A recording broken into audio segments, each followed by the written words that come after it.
Jesus dos pastores ou Jesus dos evangelhos? Quero meditar com vocês que tiverem agora a oportunidade de conferir a palavra do Senhor. Eu vou convidá-las a abrir o texto de Mateus, na belíssima passagem do capítulo 26. Eu vou ler do 36 até o 46, o texto conhecido como Jesus no Getsemane. Uma passagem bastante significativa para nós que queremos ver a dimensão da fé, que é um dom de Deus, mas o exercício desse dom é humano, e nós humanos, por muitas vezes, somos surpreendidos com a nossa natureza finita, e por isso esse mistério da fé, né? Que quando a gente acha que está no máximo do seu uso e poderoso, somos surpreendidos e nos voltamos ao pó, às vezes angustiados, tristes, abatidos, mesmo ainda sendo crentes, sendo tementes a Deus, e essas são as horas que a gente pode descrever como tempo de angústia. Então, será que Jesus passou por situações assim? Convido você então a meditar comigo no texto, belíssimo texto do Evangelho de São Mateus, Evangelho de Jesus segundo São Mateus, capítulo 26, verso 36 e seguintes.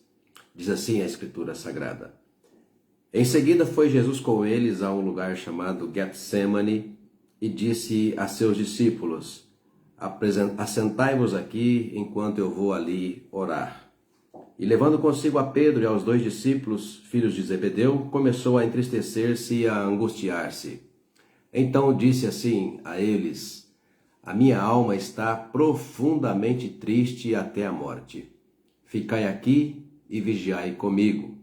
Adiantando-se um pouco, prostrou-se sobre o seu rosto, orando e dizendo: Meu Pai, se possível, passa de mim esse cálice. Todavia não seja como eu quero, e sim como tu queres. E voltando-se para os discípulos, achou-os dormindo, e disse a Pedro: Então, nem uma hora pudestes vós vigiar comigo?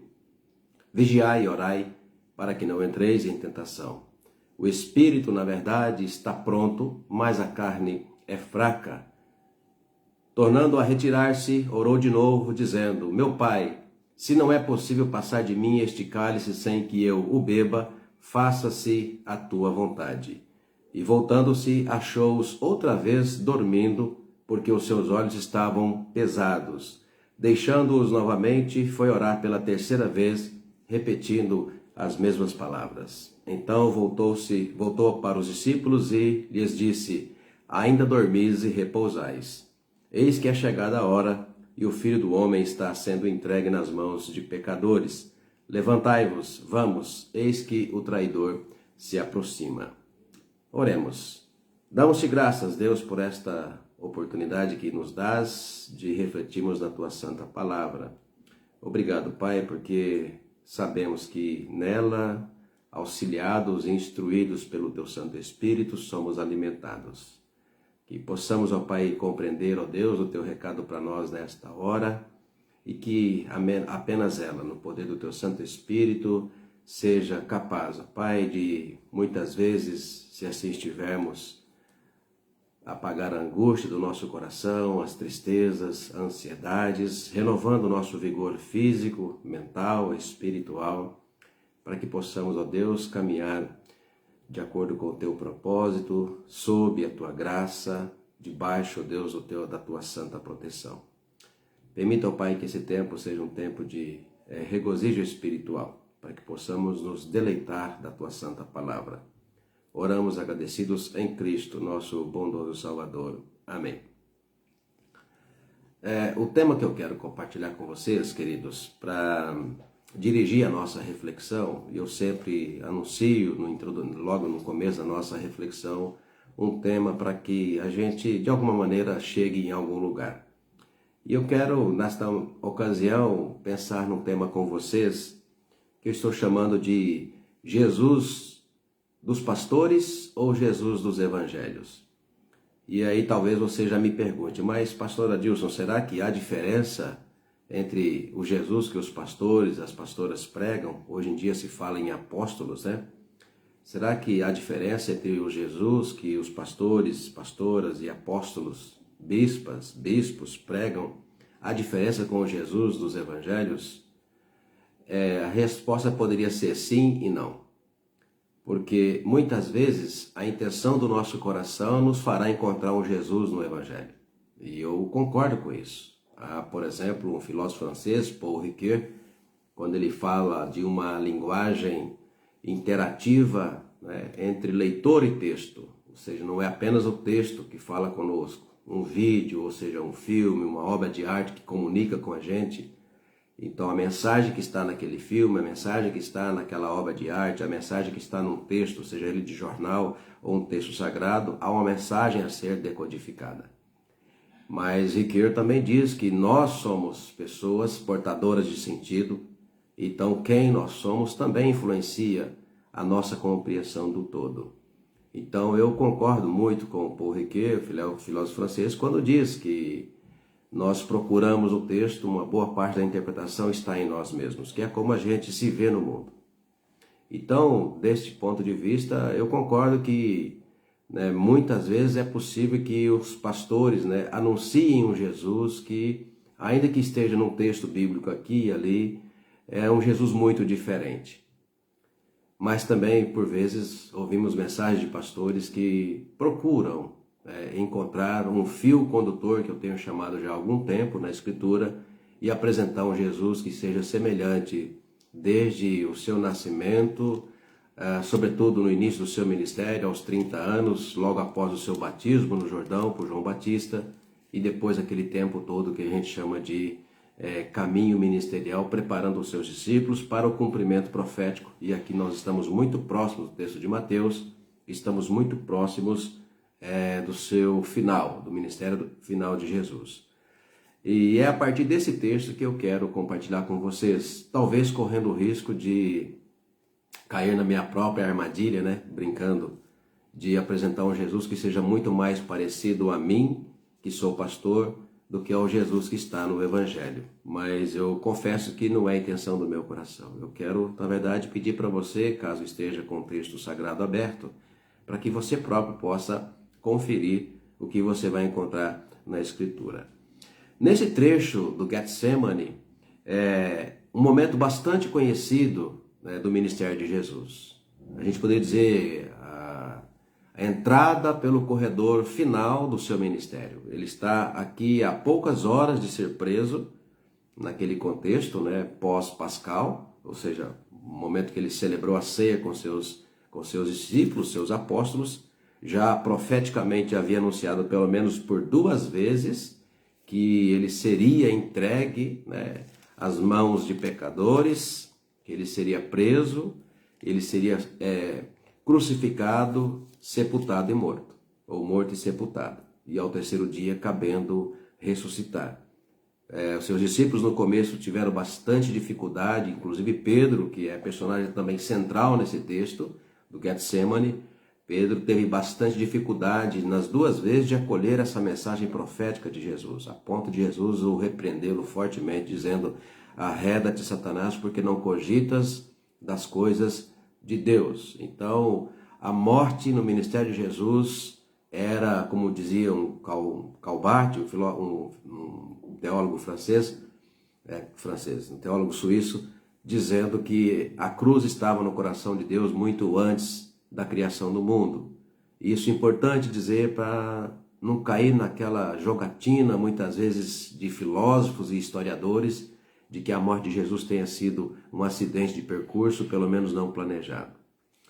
Então isso é importante a gente ter em mente na nossa reflexão, porque a angústia que Jesus vai demonstrar com toda clareza, e o texto de Mateus e o texto de Marcos, os dois evangelistas, quando narram Jesus no Getsemane, ambos não poupam o adjetivo que muitas vezes a gente quer poupar, ou pelo menos esconder de Jesus, que é no verso 38, quando ele diz que a sua alma estava profundamente triste até a morte, e ali anunciando uma angústia, parece que totalmente fora do controle. E é aqui que eu quero me ater a um primeiro momento para a gente pensar, né, num Jesus dos evangelhos, por vezes diferente do Jesus dos pastores. Qual a diferença que eu estou pensando aqui? Num primeiro momento, o Jesus dos pastores parece ser aquele do Jesus do cuidado. E aí, como pastor, eu penso que, de fato, alma de pastor é alma do cuidado, é alma do consolo, é alma do compartilhamento, é alma da visitação, é alma de sempre estar passando a esperança para aquele que está sofrendo, passando dificuldade, de se recompor. Então, isso está na alma de um verdadeiro pastor, de uma verdadeira pastora. Mas quando a gente vai para o texto sagrado, a gente vai descobrir que não há apenas esse Jesus do cuidado, né, no coração dos pastores e na prática pastoral. Há também um Jesus humano. E eu tenho para mim, irmãos, irmãs, amigos que nos acompanham, que os evangelhos nunca quiseram esconder esse Jesus verdadeiramente humano. Porque na própria teologia, na tradição doutrinária, nós cremos na completa encarnação de Jesus. E quando a gente vai conferir a fundo os evangelhos, a gente vai perceber que não é intenção dos evangelhos destacar a divindade de Jesus. Não. A leitura que eu faço do evangelho é que eles fazem questão de mostrar um Jesus absolutamente humano, ainda que divino.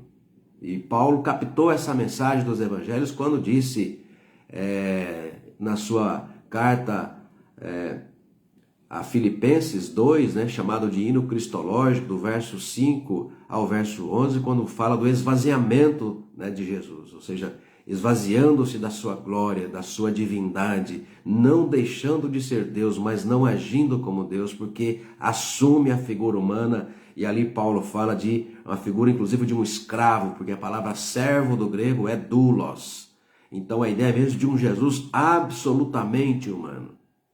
E é nesse momento que parece haver um conflito entre o Jesus dos pastores com o Jesus dos evangelhos, porque mesmo que com cuidado pastoral para acolher o aflito e tentar animá-lo em tempos de angústia, de tristeza, a gente quer apresentar mais um Jesus divino, um Jesus poderoso, milagroso, que rapidamente vai fazer com que as nossas angústias e dores da alma se dissipem com muita facilidade.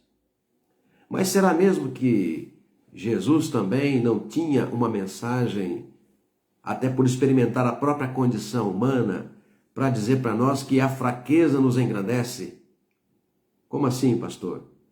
Paulo também disse isso, quando na sua segunda carta de Coríntios, no capítulo 12, ele diz, falando da graça do Senhor, diante de uma oração, apresentando ao Senhor, semelhante aqui ao texto de Jesus, em Mateus, porque também semelhante a Jesus, Paulo, por 3 vezes vai fazer o mesmo pedido, que ele chama ali de espinho na carne. E ele então ouve na sua oração, na comunhão com o Pai, ele ouve a resposta, a minha graça te basta. Porque o poder se aperfeiçoa, ou se aperfeiçoa na fraqueza. Então aqui não se trata de uma crítica psicanalítica ou psicológica de enaltecer a fraqueza humana. Não, não se trata de, por exemplo, gostar como se fosse algo meio que como é que se diz? Masoquista, desculpa a expressão, de gostar de sofrer, ou de um tipo de debilidade psicológica a ponto de a gente gostar da condição de sofrimento que a gente está vivendo. Não, não se trata disso. Se trata de reconhecer a nossa natureza humana, as nossas limitações, e quando nós reconhecemos que nós temos uma natureza humana que está sujeita à angústia, está sujeita à depressão, está sujeita às frustrações da vida, está sujeita ao medo, por vezes a ponto de Jesus chamar de medo da morte, angústia até a morte, e uma angústia profunda. Isso não deve, em hipótese alguma, nos envergonhar. Ao contrário, deve nos fazer claros e convictos de que nós somos humanos. E quanto mais nós reconhecemos a nossa condição humana, limitada, frágil, a gente vai reconhecer que precisamos mais e mais da graça de Deus e passamos então a confiar muito mais na graça de Deus do que em nós mesmos. Tenho para mim, queridos que nos acompanham, que a mensagem de Mateus e a mensagem de Marcos, muito clara a esse respeito da experiência de Jesus no Getsemane, quer mostrar exatamente isso. E eu quero chamar para você alguns detalhes. Veja, no verso 36, o texto que abre aqui, né, esse bloco para a nossa reflexão. Em seguida foi Jesus com os discípulos, ou com os seus discípulos, ali no monte do Getsemane, e disse assim a eles: assentem-se aqui enquanto eu vou ali orar. Eu gosto da expressão eu vou ali orar para dizer o seguinte: olha, na oração é o mesmo Jesus que no Sermão do Monte vai dizer um momento de intimidade individual. Existe a oração coletiva, a oração familiar, a oração de culto, mas existe aquela delícia da experiência da oração individual, que ele diz, é no seu quarto, em secreto com o Pai. É diante dele que você abre o seu coração. É diante dele que você não tem vergonha de clamar e gritar, deixar valer a sua alma, como que saindo pelos seus lábios, dizendo, olha, Senhor, vede a minha condição. Então eu posso dizer que esse texto me dá essa impressão, Jesus sozinho com o Pai, dizendo para ele sem nenhuma vergonha da sua limitação humana, Senhor, eu estou muito com medo, meu Pai. Eu estou com muito medo. Eu estou angustiado, e a sensação que ele coloca aqui no verso 38 é uma angústia de morte, profundamente triste, angustiado até a morte. Esse Jesus parece desaparecer da mensagem dos pastores, porque mostram Jesus aos meus olhos, e aqui aspas para você não me compreender errado, mostram Jesus que a gente não quer reconhecer, porque nos parece um Jesus fraco, um Jesus que não pode mais nos representar, mas não é essa mensagem que o texto passa. Essa mensagem mostra, na verdade, queridos irmãos e irmãs, um momento de grandeza do Pai, de Jesus, porque ele está reconhecendo que na condição humana, que representa a todos e todas, porque Paulo vai dizer isso em Romanos, né? Por um só homem entrou o pecado, mas por um só homem entrou a salvação. Então, nessa relação que Paulo faz, né? O pecado que está representado, impregnado em toda a humanidade desde a queda humana, é o pecado que está sendo agora representado na linguagem de Paulo em Romanos 5, na pessoa de Cristo Jesus. Então, ali na condição, ele está colocando, no Getsemane, ele está colocando a condição de o que é ser humano, e não o que é ser Deus. Então, Jesus nos representa naquele momento, no Getsemane, como representa a todos nós. Não há nenhum ser humano super poderoso a ponto de não angustiar-se, a ponto de não entristecer-se, a ponto de não ter muitas vezes essa garganta seca, a ponto de ter que reconhecer que não encontrou solução de repente para o momento mais difícil, mais dramático da sua vida. Não há nenhum ser humano. E a beleza dessa mensagem bíblica é de que nem mesmo Jesus, o Deus encarnado, o Filho de Deus encarnado, nem mesmo a Jesus encarnado, portanto, na condição humana, foi tirado ou passou ileso dessa condição humana de, muitas vezes, estar no estado de angústia e de angústia profunda. E a questão, o que fazer?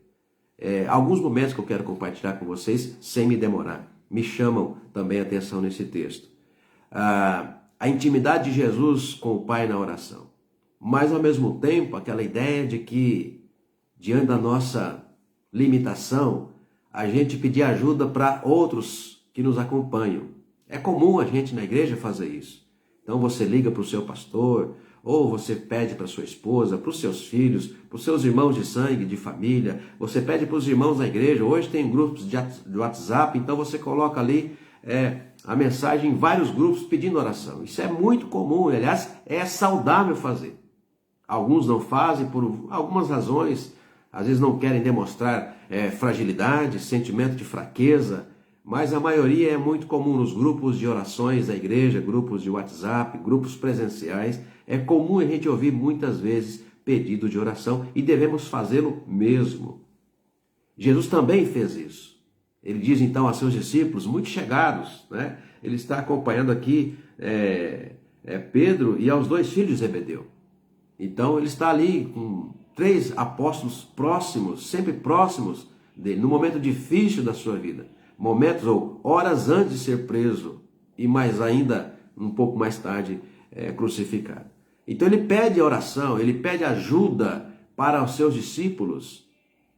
Mas a sensação que me chama a atenção aqui, aliás, o detalhe que me chama a atenção no texto, é que Jesus então vai orar, passa um tempo com o Pai e quando retorna, os encontra dormindo. Eu sempre que medito nesse texto, eu lembro da seguinte situação. Quando você pede oração para alguém, a pessoa fala assim, não, beleza, conte comigo, pode deixar que eu vou orar. E aí te passa a sensação assim, mas será que essa pessoa com a qual eu estou falando, pedindo oração, será que ela está entendendo realmente a gravidade da situação que eu estou vivendo?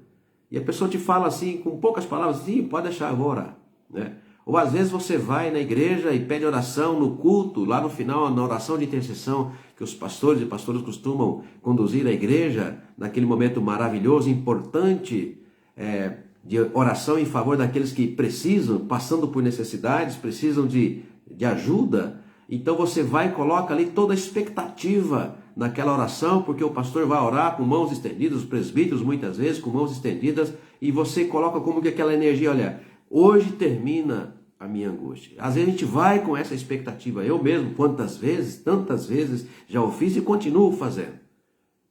Então eu costumo ver nessa cena Jesus representando a nós, portanto, como um de nós, ele volta e encontra os seus discípulos dormindo. E há aquela sensação que a gente poderia pensar, poxa, que frustração. Essas pessoas não estão nem um pouco interessadas com o momento tão difícil que eu estou passando. E talvez você me pergunte agora, pastor, e o que fazer diante de uma situação assim? Eu sempre digo que há algumas experiências que não devem ser coletivizadas. Esse momento de Jesus é um momento de a sós com o Pai. Tanto que por 3 vezes ele vai e volta, vai e volta, vai e volta, e encontra os discípulos na mesma condição. Então, que mensagem será que o texto está querendo passar para nós? Irmãos e irmãs, eu tenho para mim que a mensagem a ser passada aqui é que o conforto que nós precisamos para esses momentos de angústia, de tristeza, de drama, não vai vir da oração do irmão, não vai vir da oração do pastor, não vai vir da oração do presbítero, não vai vir da líder do ministério de oração da sua igreja, não. Para mim, nesse texto, em momentos de angústia, em momentos de tristeza profunda, ainda que você reconheça que é importante contar com a oração dos irmãos, mas se você é um servo de Deus, temente ao Senhor, se você é uma nova criatura em Cristo, portanto, também sujeito a passar por momentos de angústia, de tristeza profunda, para mim, irmão, irmã, a mensagem que eu encontro nesse texto é de que é você mesmo quem tem que ter essa profundidade de encontro com Cristo, de encontro com Deus. Jesus faz isso.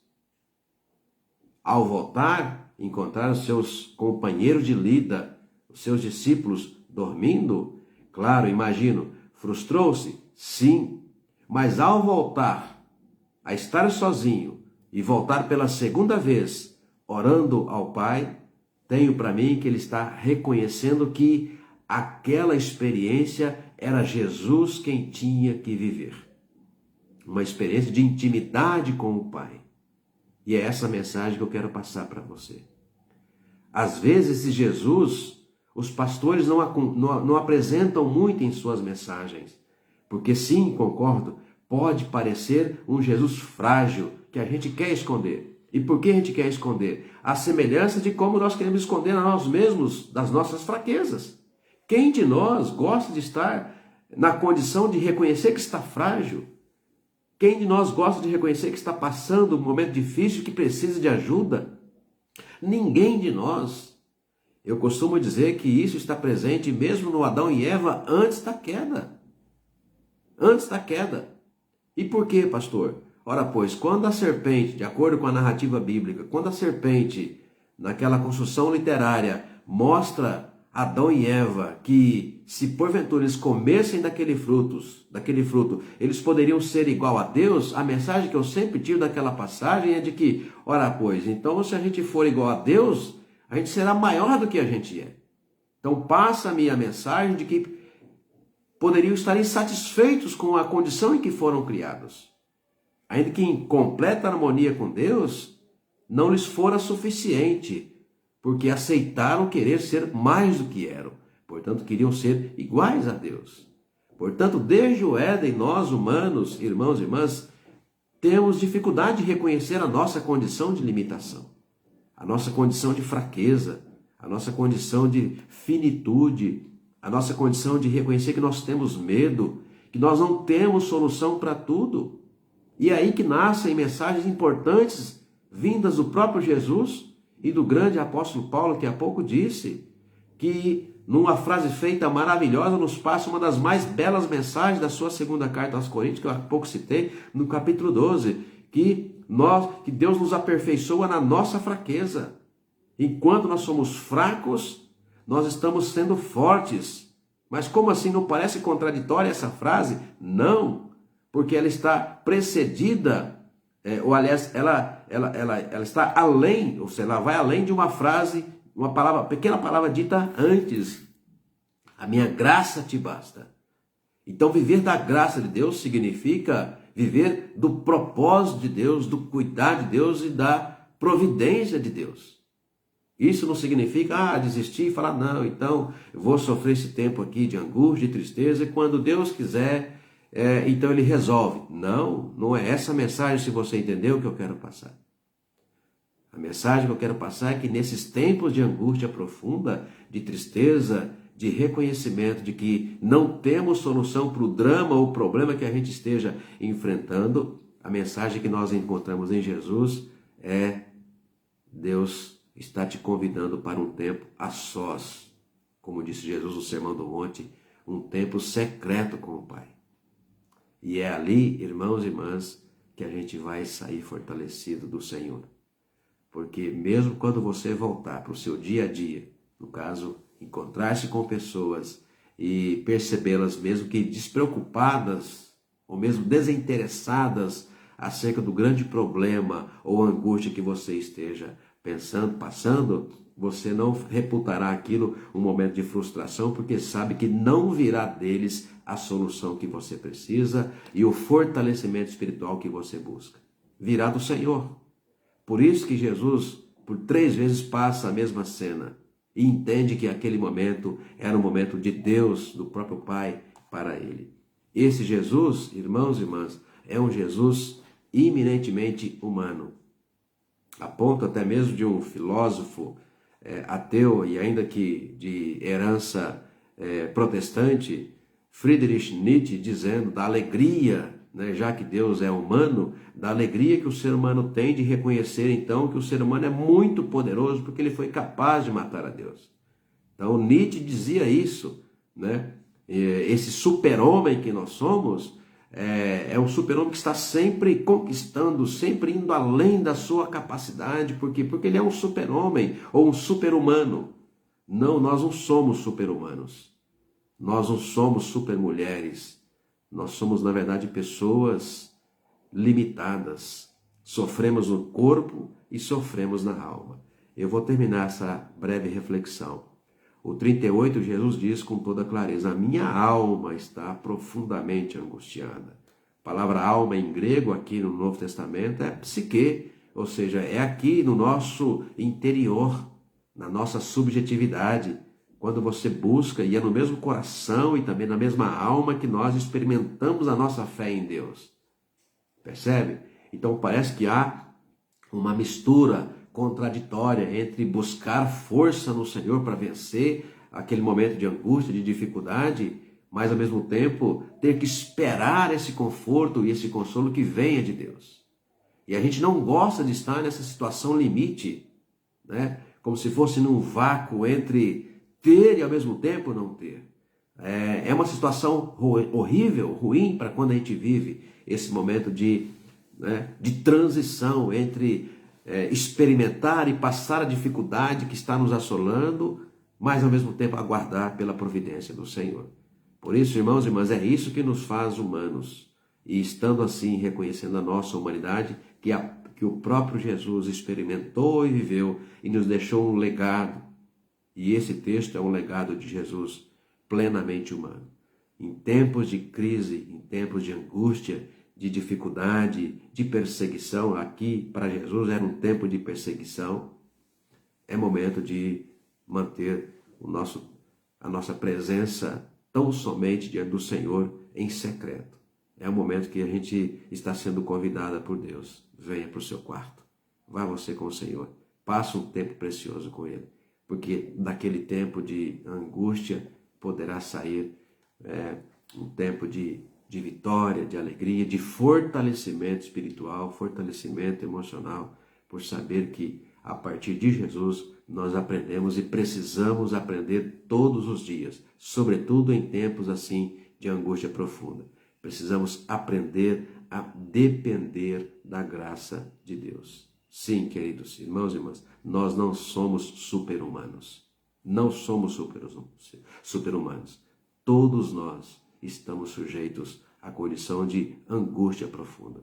E quando assim, se porventura Deus nos permitir passar, precisamos aprender de Jesus, inclusive como superar esses tempos de angústia profunda. Conte com as orações dos seus irmãos, da igreja, do seu pastor, da sua pastora. Sim, conte sempre. Mas em situações assim, talvez não, com toda certeza, Deus está dizendo para você, vá para o seu quarto, porque eu quero um tempo a sós contigo. É assim, queridos.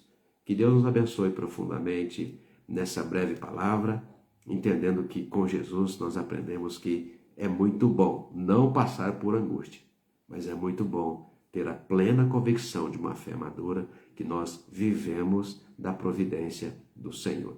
Que Ele assim nos abençoe em nome de Jesus. Obrigado pela companhia de vocês. Grande abraço. Prazer poder de alguma forma compartilhar com vocês essa reflexão. Deus abençoe. Tchau, tchau.